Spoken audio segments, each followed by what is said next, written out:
Hi అండి. నేను Vijay. Hair transplantation జరిగిన తర్వాత అయితే ఈ రోజుకైతే 35థ్ డే అండి.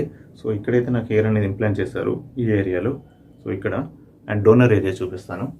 ఇది డోనర్ ఏరియా అండి. డోనర్ ఏరియా కూడా బాగుంది. సో, ఇప్పటివరకైతే అంత బాగుందండి. సో, కొన్ని కామెంట్లు అడుగుతున్నారు. కొంచెం ఇక్కడ పైకి వెళ్ళిపోయింది కదా! సో, అండ్ ఇది కొంచెం కిందకి చేయొచ్చు కదా! అని కొన్ని కామెంట్లు చూస్తున్నాను.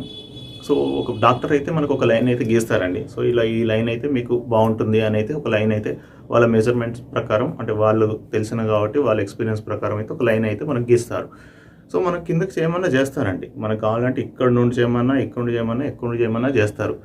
సో, మనం వాళ్ళు చెప్పిన దానికి లేదు నాకు ఖచ్చితంగా ఇక్కడ నుండే కావాలి అంటే చేస్తారు. కానీ కొంచెం కిందికి వచ్చినా కూడా సో, మనకేమవుతుంది, మన కాస్ట్ పెరుగుతుంది. మన బడ్జెట్ పెరుగుతుంది. ఎందుకంటే చూస్తే కొంచెమే ఉంటుంది కానీ దానిలో చాలా హెయిర్స్ పడతాయి. సో, ఎక్కువ గ్రాఫ్స్ పడతాయి. సో, మన అమౌంట్ ఆబ్వియస్‌గా మన అమౌంట్ పెరుగుతుంది.